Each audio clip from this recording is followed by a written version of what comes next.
Mathematics के basic concepts में से एक कॉन्सेप्ट सेट का है।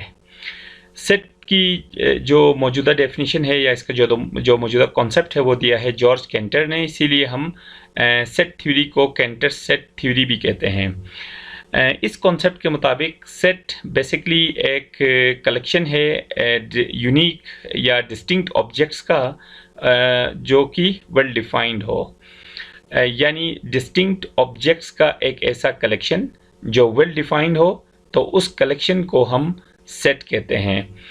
तो इसको हम फॉर्मली कुछ इस तरह बता सकते हैं, a well defined collection of distinct objects is called a set. यानी डिस्टिंक्ट ऑब्जेक्ट्स का एक ऐसा कलेक्शन जो वेल डिफाइंड हो, तो इस कलेक्शन को हम कहते हैं सेट। तो बेसिकली सेट एक कलेक्शन का नाम है डिस्टिंक्ट ऑब्जेक्ट्स का जो कि वेल डिफाइंड हो। तो यहाँ पे जो चार वर्ड्स हैं, वेल डिफाइंड, कलेक्शन, डिस्टिंक्ट और ऑब्जेक्ट्स, इन पे बात करते हैं। सबसे पहले ऑब्जेक्ट्स की अगर बात करें तो ऑब्जेक्ट्स की मीनिंग हम ये ले सकते हैं अशिया या चीज़ें, और यहाँ पे जो ऑब्जेक्ट्स हैं उनकी नेचर पे कोई बात नहीं की गई है कि उस कलेक्शन के अंदर जो हम ऑब्जेक्ट्स शामिल करने जा रहे हैं या जिन ऑब्जेक्ट्स का हम कलेक्शन लेने जा रहे हैं उन ऑब्जेक्ट्स का क्या नेचर होना चाहिए, वो किस टाइप के ऑब्जेक्ट्स होने चाहिए। तो इस चीज़ को यहाँ पे ओपन रखा गया है, क्योंकि हमारे पास ऑब्जेक्ट्स ऐसे भी हो सकते हैं जो कि एब्स्ट्रैक्ट नेचर के हों, या ऑब्जेक्ट्स ऐसे भी हो सकते हैं कि जिनकी फिजिकल एग्जिस्टेंस हो। तो यहाँ पे इस चीज़ को ओपन रखने का मतलब ये है कि ऑब्जेक्ट्स दोनों तरह के हो सकते हैं, चाहे वो ऑब्जेक्ट्स वो एब्स्ट्रैक्ट नेचर के हों या ऐसे ऑब्जेक्ट्स हों जिनकी फिजिकल एग्जिस्टेंस हो। तो दोनों तरह के कलेक्शंस को हम सेट कह सकते हैं अगर उनमें डिस्टिंक्शन हो और वो कलेक्शन वेल डिफाइंड हो। इसी तरह डिस्टिंक्शन का मतलब ये है कि उस कलेक्शन में मौजूद जितने भी ऑब्जेक्ट्स हैं उनमें से हर ऑब्जेक्ट दूसरे ऑब्जेक्ट से अलग वो एग्जिस्टेंस रखता हो, यानी ऐसा ना हो कि एक ही ऑब्जेक्ट को एक से ज़्यादा दफ़ा हम काउंट करें। तो ऐसा नहीं होना चाहिए, यानी कलेक्शन का हर ऑब्जेक्ट दूसरे ऑब्जेक्ट से डिफरेंट होना चाहिए। इसी तरह कलेक्शन का मतलब होता है ज़ख़ीरा या इसका मतलब होता है मजमुआ। तो कलेक्शन वैसे हम नॉर्मली भी हम अपनी कन्वर्सेशंस में ये यूज़ करते हैं ये वर्ड, जैसे कि हम कहते हैं कि फ़लाँ को जो है वो बुक्स कलेक्शन का शौक़ है, या फ़लाँ को एंटीक्स के कलेक्शन का शौक़ है, या फ़लाँ जो है वो स्टैम्प्स जो है वो या कॉइन्स जो है वो कलेक्ट कर रहा है। तो कलेक्शन का मतलब है कि चीज़ों का ज़ख़ीरा अपने पास रखना या चीज़ों को ज़ख़ीरा करना, तो उस चीज़ को कहते हैं कलेक्शन। तो यहाँ पे भी हम एग्जैक्ट इसी मीनिंग में हम कलेक्शन को ले रहे हैं। रही बात वेल डिफाइंड की, तो किसी कलेक्शन के वेल डिफाइंड होने का क्या मतलब है? इसका सिंपल यही मतलब है कि वेल डिफाइंड की मीनिंग होती है अच्छी तरह वाज़ेह, यानी बिल्कुल क्लियरली डिफाइंड, या वेल डिफाइंड का मतलब क्लियरली डिफाइंड, यानी बिल्कुल अच्छी तरह वाज़ेह होना चाहिए ये कलेक्शन। इस कलेक्शन में कोई एम्बिग्विटी ना हो, कोई कन्फ्यूजन ना हो, किसी किस्म का कोई डाउट ना हो। और ये चीज़ें ना होने का मतलब ये है कि हम किसी भी ऑब्जेक्ट के बारे में ईज़िली ये डिसाइड कर सकें, ये बता सकें कि वो इस कलेक्शन का हिस्सा है या नहीं है। तो इस चीज़ में क्लैरिटी होनी चाहिए। अगर हम किसी भी ऑब्जेक्ट के बारे में ये नहीं बता सकते, या हमें कन्फ्यूजन हो रही है, या हमें डाउट है, या किसी भी किस्म की कोई एम्बिग्विटी है जिसकी वजह से हम ये डिसाइड नहीं कर पाते कि कोई ऑब्जेक्ट इस कलेक्शन में मौजूद है या इससे बाहर है, तो फिर हम वेल डिफाइंड कलेक्शन नहीं कह सकते। तो वेल डिफाइंड होने का मतलब यह है कि कलेक्शन को इतना वाज़ेह होना चाहिए कि हम किसी भी ऑब्जेक्ट के बारे में आसानी से ये फैसला कर सकें, क्लैरिटी के साथ ये फैसला कर सकें कि वो उस कलेक्शन में मौजूद होगा या नहीं होगा। अब हम चंद एग्जांपल्स के ज़रिए इस डेफिनेशन को मज़ीद वाज़ेह करते हैं। तो इसमें मैंने पहला जो कलेक्शन लिया है वो है कलेक्शन ऑफ गुड बुक्स, यानी अच्छी किताबों का एक ज़ख़ीरा। तो बिल्कुल मैं ईज़िली हम इस चीज़ को देख सकते हैं यहाँ पे कि ये एक कलेक्शन तो है ऑब्जेक्ट्स का, उसके अंदर डिस्टिंक्शन भी हो सकती है, लेकिन ये कलेक्शन जो है वो वेल डिफाइंड नहीं है। वेल डिफाइंड इसलिए नहीं है कि यहाँ पे जो वर्ड यूज़ किया गया है गुड बुक्स, तो बुक्स तो बहुत किस्मों की होती हैं, लेकिन गुड बुक्स उनमें से कौन सी हैं, तो ये डिफरेंट लोगों के लिए ये चीज़ डिफरेंट हो सकती है।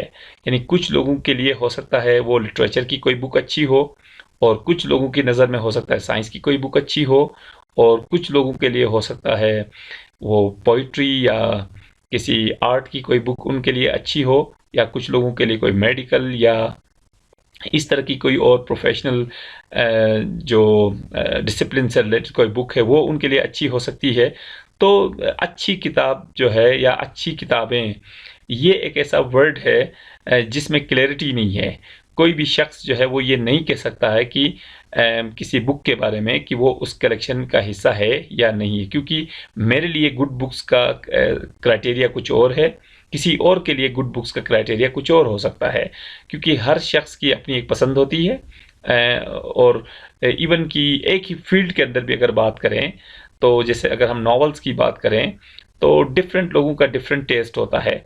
कुछ लोगों को जो है वो कुछ ऑथर्स की बुक्स पसंद होती हैं, जबकि दूसरे लोगों को उन बुक्स में ज़्यादा इंटरेस्ट नहीं होता है। तो ये कलेक्शन ऑफ गुड बुक्स, तो हम बिल्कुल भी ये डिसाइड नहीं कर पाएंगे किसी भी बुक के बारे में कि वो इस कलेक्शन का हिस्सा है या नहीं है। तो इसलिए हम इस कलेक्शन को सेट नहीं कह सकते, क्योंकि ये कलेक्शन पूरी तरह वाज़े नहीं है। इसी तरह नेक्स्ट हमारे पास है collection of the Capitals of provinces of Pakistan. तो ये एक ऐसा कलेक्शन है जिसमें कोई डाउट नहीं है, किसी को डाउट नहीं हो सकता है, इसलिए कि सबको पता है कि पाकिस्तान के अंदर जो है वो 4 प्रोविंसेस हैं, और तो जो 4 प्रोविंसेस हैं उनके नाम भी सबको पता है। तो किसी भी अगर पाकिस्तानी सिटी की अगर हम बात करें, तो किसी को डाउट नहीं हो सकता है कि वो इस कलेक्शन में आ सकता है या नहीं। फॉर एग्जांपल अगर हम बात करें मुल्तान की, तो मुल्तान इस कलेक्शन में नहीं आएगा, इसलिए कि मुल्तान पाकिस्तान के किसी प्रोविंस का कैपिटल नहीं है। लेकिन अगर हम क्वेटा की बात करें, तो क्वेटा जो है वो इस कलेक्शन का हिस्सा होगा, क्योंकि क्वेटा जो है वो बलूचिस्तान का कैपिटल है। इसी तरह अगर हम बात करें लाहौर की, तो लाहौर पंजाब का कैपिटल है, तो वो इसलिए इस कलेक्शन में आएगा। और अगर हम रावलपिंडी की बात करें, तो वो इस कलेक्शन में नहीं आएगा, क्योंकि रावलपिंडी पाकिस्तान की किसी प्रोविंस का कैपिटल नहीं है। तो यह हम देख सकते हैं कि किसी भी ऑब्जेक्ट के बारे में इजीली हम डिसाइड कर सकते हैं कि वो उस कलेक्शन का हिस्सा है या नहीं है। हमें किसी किस्म की कोई एम्बिग्विटी या कोई किसी किस्म का कोई डाउट नहीं है, इसलिए हम इस कलेक्शन को कह सकते हैं कि ये एक सेट है। इसी तरह नेक्स्ट कलेक्शन हमारे पास है collection of the vowels in English letters या इन इंग्लिश अल्फ़ाबेट। तो या हम एक collection of the vowel letters of English. तो इंग्लिश के अंदर जो वॉवल लेटर्स हैं, इंग्लिश अल्फ़ाबेट के अंदर जो वॉवल लेटर्स हैं, इसमें भी किसी को डाउट नहीं है, क्योंकि अगर हम इंग्लिश अल्फ़ाबेट के अंदर एक लेटर की बात करें, ए की, तो वो लाजमी तौर पे इस कलेक्शन का हिस्सा होगा, क्योंकि ए एक वॉवल लेटर है। लेकिन अगर हम बात करें बी की, तो बी इस कलेक्शन का मेंबर नहीं होगा, क्योंकि बी वॉवल नहीं है। इसी तरह सी भी इस कलेक्शन का मेंबर नहीं है, डी भी इस कलेक्शन का मेंबर नहीं है, ई इस कलेक्शन का मेंबर होगा, क्योंकि ई एक वॉवल लेटर है। तो इसी तरह बाकी लेटर्स के बारे में भी हम इजीली डिसाइड कर सकते हैं कि कौन सा लेटर इस कलेक्शन में होगा और कौन सा लेटर इस कलेक्शन में नहीं होगा। तो इसका मतलब ये हुआ कि ये कलेक्शन भी एक वेल डिफाइंड कलेक्शन है, तो इसलिए इस कलेक्शन को भी हम सेट कहते हैं। इसी तरह एक और कलेक्शन है collection of the countries of Asia. तो एशिया के अंदर जितने भी कंट्रीज हैं, और इसके अंदर भी किसी को कोई डाउट नहीं है कि जितने भी कंट्रीज हैं उनका सबको पता है कि कौन कौन से कंट्रीज जो है वो एशियन कॉन्टिनेंट में हैं। तो फॉर एग्जांपल अगर कोई बात करे कि जर्मनी, क्या वो इस कलेक्शन में आएगा, तो नो डाउट हर कोई कहेगा कि वो इस कलेक्शन में नहीं आएगा, क्योंकि जर्मनी जो है वो एशियन कॉन्टिनेंट में नहीं बल्कि यूरोपियन कॉन्टिनेंट में है। इसी तरह अगर हम बात करें चाइना की, तो वो डेफिनेटली इस कलेक्शन का मेंबर होगा। अगर बात करें इंडिया की, तो वो डेफिनेटली इस कलेक्शन का मेंबर होगा। बात करें पाकिस्तान की, तो वो डेफिनेटली इस कलेक्शन का मेंबर होगा। लेकिन अगर बात करें हम स्पेन की, तो वो इस कलेक्शन का मेंबर नहीं होगा। यूएसए इस कलेक्शन का मेंबर नहीं होगा। ऑस्ट्रेलिया इस कलेक्शन का मेंबर नहीं होगा। तो इसी तरह हम इजीली यहाँ पे भी ये चीज़ वाजे कर सकते हैं कि कोई भी ऑब्जेक्ट इस कलेक्शन का मेंबर है या नहीं है। तो इसका मतलब ये हुआ कि ये कलेक्शन भी एक सेट है। इसी तरह नेक्स्ट है आपके पास हमारे पास collection of the rich people of Bombay, यानी बॉम्बे के जो अमीर लोग हैं उनका एक कलेक्शन। तो ये चीज़ भी कोई एक क्लियर कलेक्शन नहीं है किसी भी शख्स के बारे में हम डिसाइड नहीं कर सकते कि वो इस कलेक्शन का मेंबर होगा या नहीं होगा, क्योंकि यहाँ पे जो एक वर्ड हमने यूज़ किया है रिच, तो रिचनेस जो है कोई वेल डिफाइंड टर्म नहीं है, यानी इसके लिए कोई फिक्स क्राइटेरिया नहीं है जिसकी बुनियाद पे हम कह सकें कि वो रिच होगा या नहीं होगा। तो इसके डेफिनेटली लेवल्स होते हैं रिचनेस के भी, तो कोई फिक्स क्राइटेरिया नहीं है, यानी बिल्कुल कोई हार्ड एंड फास्ट कोई रूल नहीं है कि जिसकी बुनियाद पे कैटेगोरिकली हम कह सकें कि फ़लाँ बंदा रिच है और फ़लाँ बंदा नहीं है। तो इसलिए हम इस कलेक्शन को सेट नहीं कह सकते, क्योंकि यहाँ पे रिचनेस के लिए कोई फिक्स क्राइटेरिया मौजूद नहीं है। तो इस तरह ये जितने भी कलेक्शंस थे, इनमें से पहला कलेक्शन और लास्ट कलेक्शन के अलावा बाकी जो मिडल के तीनों कलेक्शंस हैं, इनको हम सेट्स कहते हैं। यहाँ पे हमने बात नहीं की है डिस्टिंक्शन की। तो डिस्टिंक्शन वैसे तो वाज़ेह है कि जो भी कलेक्शन हम ले रहे हैं उसके अंदर रेपिटेशन नहीं होनी चाहिए, और इसके लिए मैं एक और एग्जांपल यहाँ पे ले सकता हूँ। फॉर एग्जांपल मैं एक कलेक्शन ले रहा हूँ इंग्लिश अल्फ़ाबेट के अंदर से कुछ लेटर्स का। फॉर एग्जांपल मैं लेता हूँ ABCD। तो इस कलेक्शन के अंदर हम देख सकते हैं कि बज़ाहिर तो 1 2 3 4 5 6 जो है ऑब्जेक्ट्स या 6 लेटर्स जो है इस सेट के अंदर मौजूद हैं, इस कलेक्शन के अंदर मौजूद हैं, लेकिन इन ऑब्जेक्ट्स के अंदर डिस्टिंक्शन नहीं है। डिस्टिंक्शन ना होने का मतलब ये है कि यहाँ पे B एक लेटर है, B एग्जैक्ट वही लेटर है जो ये लेटर है। तो मतलब ये जो है B और B ये दो डिस्टिंक्ट लेटर्स नहीं है, बल्कि एक ही लेटर को दो दफ़ा काउंट किया गया है। तो ऐसा नहीं होना चाहिए। इसको कहते हैं कि अगर ऐसी सिचुएशन में हम कहेंगे कि इस कलेक्शन के अंदर डिस्टिंक्शन नहीं है, तो डिस्टिंक्शन होने का मतलब ये है कि B और B अगर सेम लेटर है तो इसको सिर्फ एक ही दफ़ा काउंट किया जाना चाहिए। इसी तरह यहाँ पे भी A लिखा गया है और A को भी यहाँ पे दो दफ़ा लिखा गया है, यानी एक ही ऑब्जेक्ट को यहाँ पे दो दफ़ा लिखा गया है। तो ऐसी ये चीज़ नहीं होनी चाहिए, डिस्टिंक्शन होनी चाहिए। हर कलेक्शन का हर मेंबर दूसरे मेंबर से डिफरेंट हो। तो इसलिए हम इस कलेक्शन को भी सेट नहीं कहते, क्योंकि इसके अंदर ये डिस्टिंक्शन नहीं है। इसके बरक्स अगर हम एक ऐसा सेट ले लें, फॉर एग्जांपल B में एक सेट ले लेता हूँ AE या ABCDE, तो ये देखें इस कलेक्शन के अंदर बिल्कुल डिस्टिंक्शन मौजूद है, क्योंकि पहला एलिमेंट देखें A इनमें से किसी के इक्वल नहीं है, B इनमें से किसी के इक्वल नहीं है। इसी तरह C, D और E के बारे में देख सकते हैं कि इस कलेक्शन के अंदर जो 5 एलिमेंट्स हैं या 5 मेंबर्स हैं, उनमें से हर मेंबर एक डिस्टिंक्ट मेंबर है। वो मेंबर किसी और मेंबर के इक्वल नहीं है या उसकी कोई कॉपी नहीं है। तो इस चीज़ को हम कहते हैं डिस्टिंक्शन का होना। तो बात करते हैं टाइप्स ऑफ सेट्स की। तो उनमें से जो पहली टाइप है वो है नल सेट। तो नल सेट हम कहते हैं, या इसको हम कहते हैं एम्प्टी सेट। तो ये एक ऐसा सेट है या एक ऐसा कलेक्शन है जिसमें कोई ऑब्जेक्ट ना हो। इसको हम कह सकते हैं कि ए सेट विदाउट एनी ऑब्जेक्ट या a collection without any object. तो एक ऐसा कलेक्शन जिसमें कोई मेंबर ना हो या जिसमें कोई ऑब्जेक्ट ना हो, तो फिर उस सेट को हम कहते हैं नल सेट या एम्प्टी सेट।